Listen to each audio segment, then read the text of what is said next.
and welcome back to my channel. Whether you're a new viewer or a returning subscriber, I gotta thank all of you all for clicking on this video.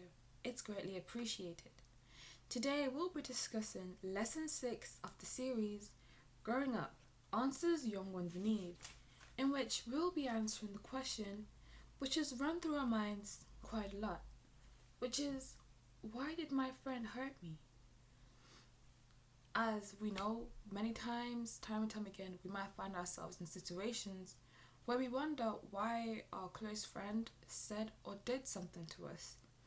And today we'll be discussing the reasons why that might be the case and how we can make the best out of it and move on from it successfully and even mend our friendships as well.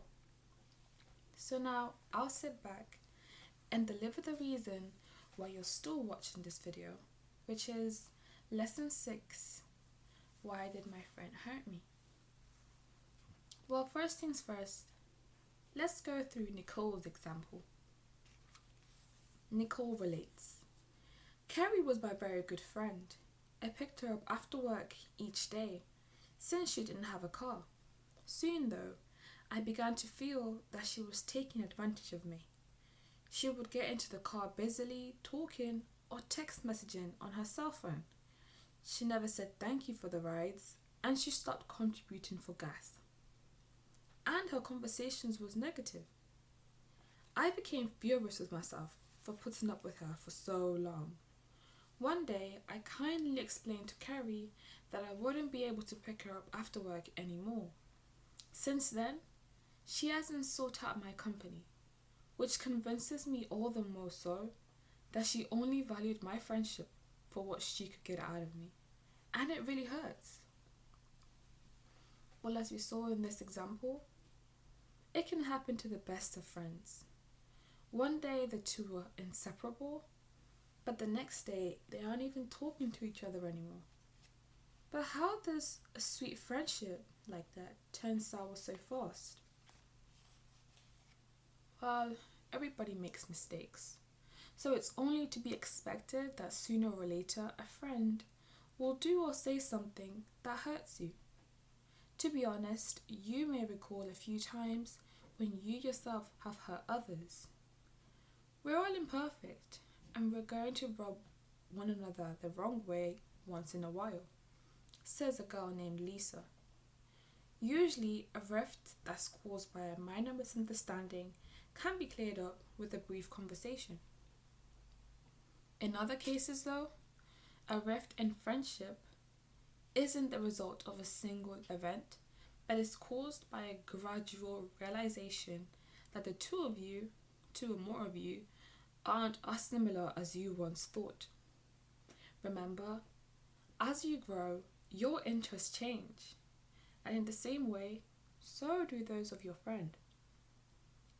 What then can you do when you sense that you and a friend are drifting apart? Well, take this for example. Have you ever torn one of your favorite articles of clothing? What did you do about it? Did you throw it away? Or did you try and repair it? No doubt, much dependent on the extent of the damage and how much you valued that garment. If you really loved that article of clothing, you probably looked for ways to repair it. In many cases, the same is possible with a damaged friendship. Much depends on what has happened and the extent of the severity of it and how much you value the relationship. For instance, if you've been the victim of some unkind word or deed, before throwing away the friendship, you should think very carefully. Things such as, was the act intentional? And if you can't be sure, why not give that friend the benefit of the doubt? In many cases, a brief conversation can clear up rifts that actually were only misunderstandings. And that can prevent you from throwing away a friendship that you truly value. You might also want to examine whether you contributed to the problem. For example, if a friend betrays a confidence or a secret that you told them, Could it be that it was unwise on your part to burden your friend with the information in the first place? Another question that you could consider is whether you set yourself up as a target for ridicule, perhaps by excessive or foolish talking. If so, ask yourself, do I need to make changes so that my friend will respect me more? In this case, the main point is not to change yourself so that your friend will like you more, but so that they can respect you and you can respect yourself. Because once you make those changes and learn how to respect yourself in the way you do things and the way you react to certain things and the way you talk, then at some point your friend or your friends will definitely start respecting you more. And it'll be easier to maintain that friendship for a long time. What though if you feel that you cannot simply dismiss the matter? Well, in that case, it might be best to approach your friend. But be careful not to do so when you're angry, as that is likely to stir up contention and likely only make things worse for yourself and your friend as well, and make it less easier for you to mend the friendship and make it last for the long term. Therefore, you should wait until you've cooled down before you attempt to resolve the situation. When you do approach your friend, remember that your objective isn't to return evil for evil. Rather, your goal is to settle matters and restore the friendship. So speak from the heart. You could say, we've been friends for some time. Can we talk about what happened? Once you know the cause of the problem, it may be easier to mend the friendship. Even if your friend is unresponsive, you can find comfort in the fact that you have tried to restore the peace. In the end, be assured that even the best of friendships may undergo occasional strain. So when that happens, do whatever you can to mend the relationship. Really, being willing to patch up differences is true evidence that you're becoming a mature adult.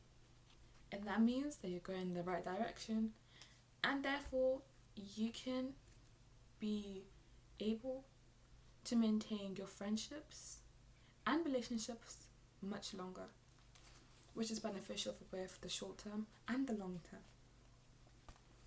So guys, this brings us to the end of this week's episode of Growing Up Answers Young Ones Need, in which we discussed the reasons why a friend may hurt us. Because time and time again, it can be quite difficult to understand why a close friend did something to us. But I really hope that this information was able to clear up that for you and make you learn how to move forward with it in a positive way and successfully. And I'm glad that you clicked on this video. And if you enjoyed it and find anything helpful, please don't forget to comment down below in the comment section. And any other things that you would like me to go through, I'd be glad to go through as well. Anything you would like me to discuss, please don't forget to comment down below. And don't forget to like and subscribe, because it's free. And I really do hope that everyone's coping really well, everyone's doing well in these difficult times. And I can't wait to see you all again next Tuesday, in which we'll discuss more things that help you and I as young ones to grow up to mature adults. So once again, thank you for linking in. Choco is out.